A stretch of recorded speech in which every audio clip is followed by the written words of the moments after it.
20 minute 25 minute आप अपनी जगह पर रहें। आपने मुझे यहाँ बुलाया, इतनी तमाम तरह से अपने संसाधन जुटा के ये इतना बढ़िया मंच लगाया, टेंट लगाया, तो जितना अधिकार आगे में बैठे हुए लोगों को उतना अधिकार उनको भी बहुत पीछे खड़े हुए यहाँ बैठे हैं। क्योंकि मैं समझता हूँ कि भारत में लोकतंत्र है और लोकतंत्र में जनता मालिक होती है।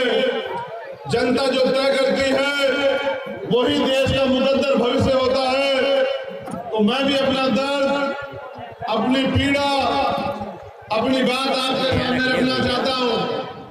और इस बात की शुरुआत के लिए, बात की शुरुआत करने से पहले मैं बहुजन समाज में जन्मे सभी संतों, गुरुओं, महापुरुषों को नमन करता हूं। करुणा के सागर तथागत गौतम बुद्ध, संत श्रोमणी सद्गुरु रविदास जी महाराज, भगवान वाल्मीकि महाराज, गुरु नानक देव, संत कबीर, मेरी मातृशक्ति नौजवान साथियों,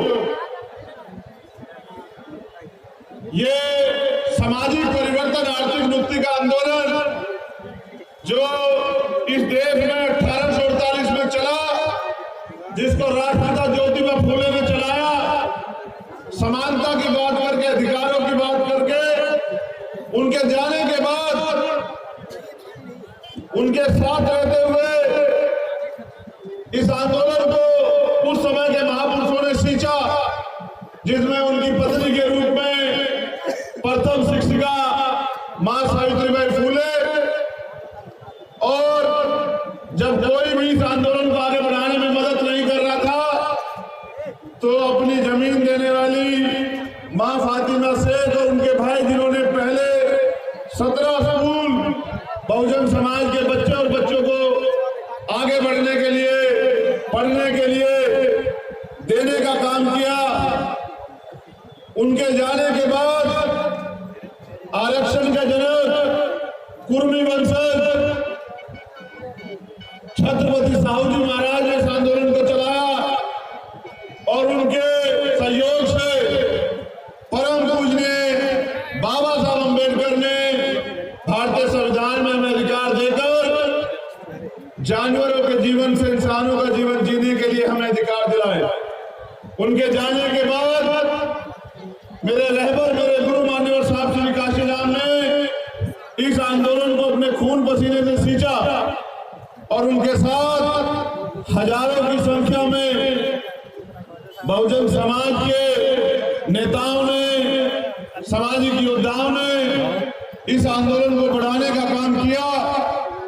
आज पूरे देश में अगर रहबरों का, महापुरुषों का आंदोलन कोई चला रहा है तो मुझे बड़े गर्व से कहना पड़ता है कि वो मात्र भीम आर्मी और आजाद समाज पार्टी है। चलो भाई। उसके अलावा महापुरुषों के जाने के बाद किसी भी शख्स ने, किसी भी पार्टी ने आज आपने करके दिखा दिया। जितने लोग कुर्सियों पर हैं उससे ज्यादा लोग खड़े हैं, उससे ज्यादा लोग पीछे खड़े हैं, उससे ज्यादा लोग दाहिनी तरफ खड़े हैं। जहां तक नजर जा रही है लोगों का हुजूम, ये प्यार, ये विश्वास आपको एहसास नहीं कि मुझे कितनी ताकत देता है।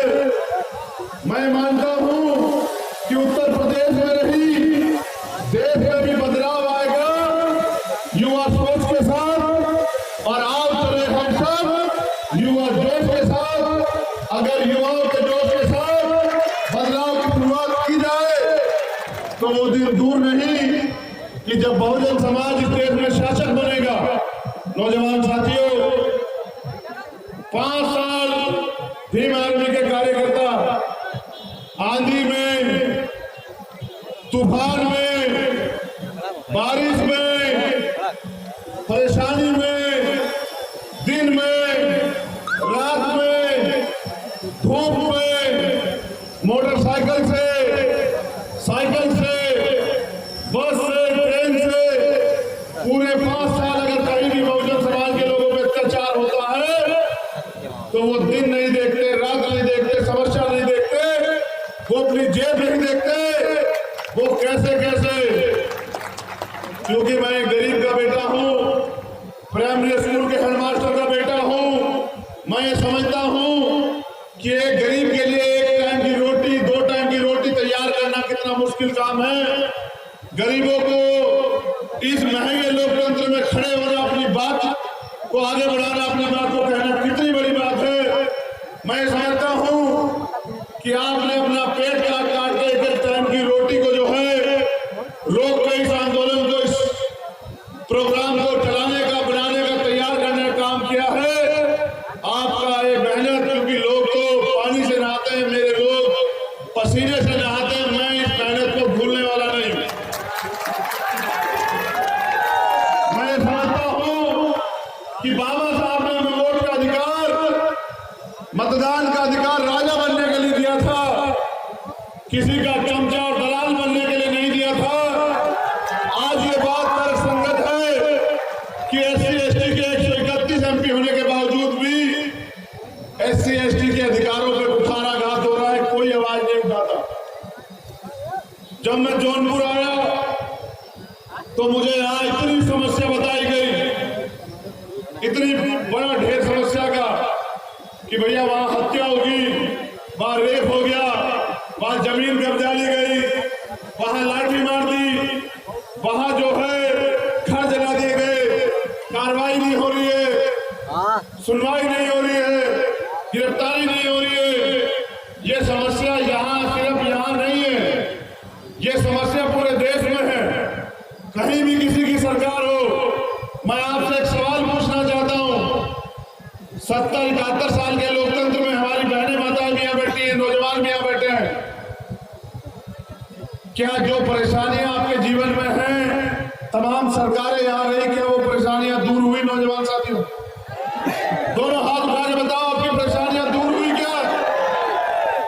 एक बात और बताओ, जब यहाँ संविधान है, सबको बराबर के अधिकार हैं, सबको सबके अधिकारों पे कुठाराघात नहीं कर सकता।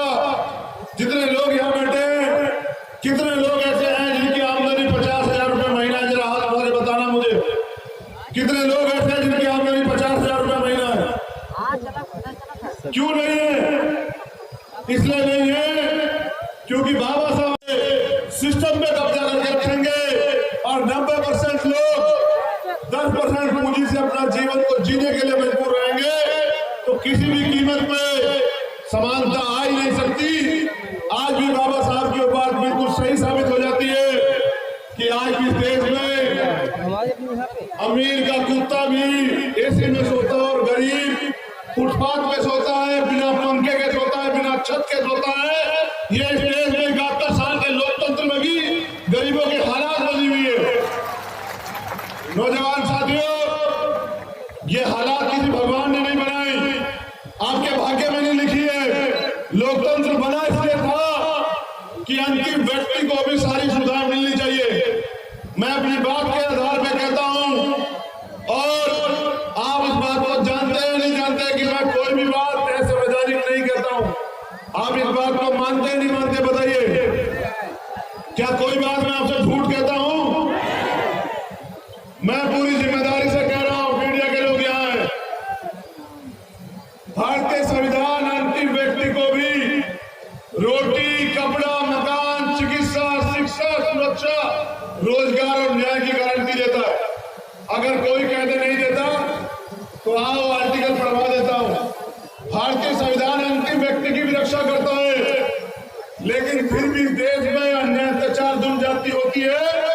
इसका कारण यह है जो बाबा साहब अम्बेडकर हमें सचेत करके गए थे कि संविधान कितना भी अच्छा क्यों ना हो, जब तक उसको चलाने वाले हाथ अच्छे नहीं होंगे, उनकी नीयत अच्छी नहीं होगी, उनकी नीति अच्छी नहीं होगी, तो अंत संविधान क्या साबित होगा?